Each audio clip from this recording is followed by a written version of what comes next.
Svarbu laimėjom.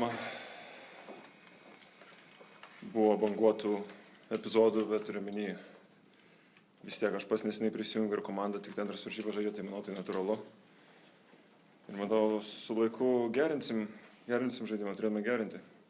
Privertėm juos suklysti 27 kartus, tai reiškia buvo gera gynyba, manyčiau, geras padimas vieni kitiems.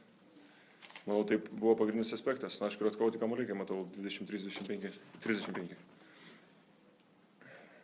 Klausimai, prašau. Donatai, pačiam, ar sunku perėti nuo to amerikoniško prie europietiško krepšinio? Šiandien daug tokių pražangų, kur turbūt NBA nelabai skirtų už tokius pasirodymus. Buvau nustebęs, kad man buvo švilpiamas, o kai aš žaidžiau, kai tą patį jie darė, man liktai nedavė baudų, bet ką padarysi, nes per daug neįmų galvą draugiškos varžybos kol kas. Svarbu, kad čempionato metu neišlauktų tokių.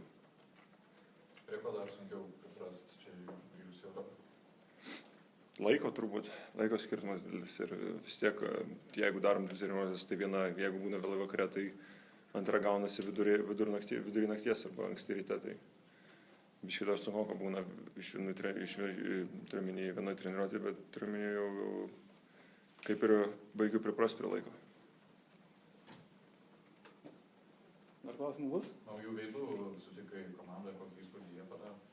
Labai gerai, stengiasi, dirba, kiek žinau, treneris priekaištavime turi, atiduoda visas jėgas, tai yra svarbiausia, kad kiekvienas atvažiavęs kažkiek dadėtų ir padėtų mums pasiruošti. Tai, manau, treneriai patenkinti, kol kas negirdėjau jokių blogų pretenzijų apie jaunų žaidėjus tiek treniruočių metu ir tiek per varžybas. Treneris stengiasi, mokina juos, padeda jiems. Jie atsilygina tuo pačiu, visas jėgas atiduoda, kiek tenka matyti. Ką su Zaza Pačiulė šnekti? Nieko, aplamai pasišnekėjom. Kaip sekasi, kaip sakė, labai patinka Lietuva, nes visi myli krepšinį, graži šalis.